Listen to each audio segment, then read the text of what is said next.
हाँ दोस्तों, आज आप सबका मेरे YouTube चैनल में आप सभी का स्वागत है। दोस्तों, आज मैं आपके लिए एक ऐसी बात बताऊंगा जो आपके लिए बहुत दुर्लभ होगी और बहुत गहन अध्ययन करने के बाद आपको प्राप्त होगी। मेरे साथियों, आज एक ऐसा तत्व आपके लिए मैं समझा रहा हूँ कि मुलजिम के लिए सजा से हम कैसे बचाएं और सजा के लिए हम कैसे डिसमिस कराएं। यदि उसकी सजा हो गई है तो उस सजा को कैसे खत्म कराएं। हम अमूमन पहले तो सर्वप्रथम उसकी सजा को ही रोकना है कि हमें सजा नहीं दें, कोर्ट से होनी चाहिए, इतनी मेहनत करना है। मेरे साथियों, अभियोजन पक्ष किसी एक बात को लेकर, एक तथ्य को लेकर, जिस तथ्य की FIR होती है उस तथ्य पर अपना सभी एविडेंस कोर्ट में सबमिट करता है। भिन्न भिन्न गवाहों के लिए अभियोजन पक्ष दाखिल करता है और अपने जो अभियोजन कथानक है उसकी पुष्टि करने के लिए न्यायालय में वो हर हथकंडा अपनाता है। दोस्तों, क्योंकि एक अच्छे अधिवक्ता की एक कला होती है कि अपने क्लाइंट्स के लिए, अभियुक्त के लिए कैसे दोष मुक्त कराए और उसे कैसे विजय दिलाए,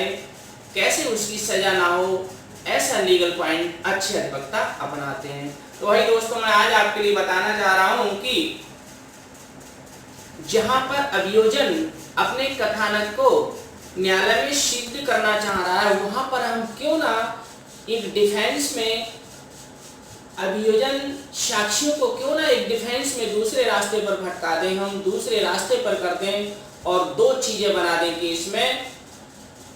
जिसका हमें लाभ मिल जाए और हमारा जो अभियुक्त है, जो मुलजिम है, वो छूट जाए, उसकी बेल हो जाए, उसका केस खत्म हो जाए। दोस्तों, मैं यहाँ पर एक उदाहरण देता हूँ। एक कहीं अभियोजन अपने कथानक के लिए सिद्ध करना चाह रहा है और सिद्ध करने हेतु एक पास्थिति साक्ष्य का मामला है और पास्थिति साक्ष्य में उसने अपने अच्छे गवाहों के लिए कोर्ट में पेश किया। तो हमारी डिफेंस में उन गवाहों के लिए हम दो एविडेंस बना दें, दो तत्व बना दें, उस केस में हम दो रास्ते बना दें जिससे कोर्ट को ऐसा लगे कि ये मुलजिम नहीं कर सकता है और यहाँ पर संदेह। एक अच्छे वकील की एक अपनी कला होती है कि केस में हम ऐसा संदेह प्रकट कर दें कि जिससे हमारा जो मुलजिम है वह छूट जाए। मेरे साथियों, एक अच्छा वकील हर लीगल हथकंडा अपनाता है अपने मुलजिम को छुटाने के लिए। हर लीगल हथकंडे से जब मुलजिम छूट जाता है तो जो क्लाइंट का, डिफेंस का अधिवक्ता होता है उसे अपार खुशी होती है और एक अंदर से एक ऐसा अनुभव, एक अंदर से ऐसी आवाज निकलती है कि मैंने अपने क्लाइंट को छुटा दिया। दोस्तों, वही मैं आपको बताऊंगा कि ऑनरेबल सुप्रीम कोर्ट ने TIR 1984 में Sharad Birdhichand Sarda appellant versus state of Maharashtra में ऐसे न्यायिक निर्णय को पास किया और ये कहा कि जिस केस में ऐसे पास्थिति साक्ष्य में जहां पर दो व्यू प्रकट हो रहे हैं, दो चीजें प्रकट हो रही हों, वहां पर जो मुलजिम के पक्ष वाली बात है, उस चीज पर विचार किया जाएगा और उस चीज को माना जाएगा। एक सुप्रीम कोर्ट का बहुत ही अच्छा केस है AIR 1984, supreme court of India, Sharad Birdhichand Sarda and state of Maharashtra में। ये जस्टिस मुर्तजा फजल अली खान का ये निर्णय है और उस निर्णय में इन्होंने पारित किया कि जहां पर अभियोजन साक्ष्य में दो परिस्थितियां निकल रही हों, वहां पर यदि कोई ऐसी परिस्थिति है जिससे मुलजिम बच रहा है तो मुलजिम की पक्ष वाली बात मानी जाएगी और मुलजिम को दोष मुक्त कर दिया जाएगा। मेरे साथियों, एक अच्छा वकील अभियोजन के गवाहों को एक रास्ते से अपनी कला के अनुसार दूसरे रास्ते पर मोड़ देता है और जिससे अभियोजन के जो साक्षीगण हैं वो भटक जाते हैं और भटकने से, अभियोजन साक्षीगण के गवाहों के भटकने से हमारे अभियुक्त को एक ऐसा लाभ मिल जाता है, संदेह का लाभ मिल जाता है, जो हमारा मुलजिम पक्ष उन सारे आरोपों से दोष मुक्त हो जाता है। दोस्तों, एक अच्छे वकील की ये कला है कि अपने क्लाइंट्स की डिफेंस किस प्रकार करे, क्या अभियोजन की एविडेंस आ रही है, उस एविडेंस को हम कैसे खंडित करें, उसमें कैसे संदेह प्रकट करें, ये एक अच्छे वकील की कला होनी चाहिए।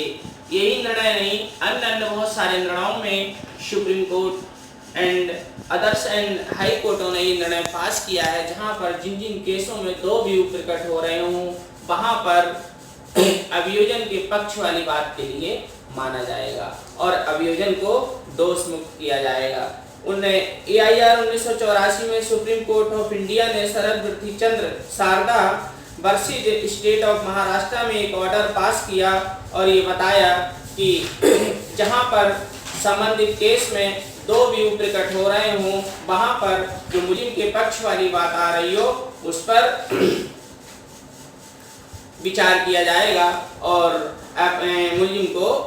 छोड़ दिया जाएगा। इन व्यू, मैं आपको लास्ट पैरा भी सुनाता हूँ। In view of the fact that is the case of circumstantial evidence and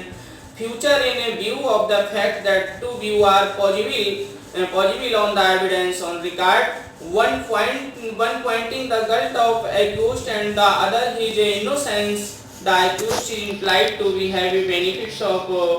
one which is favorable of him to that view of the matter. I agree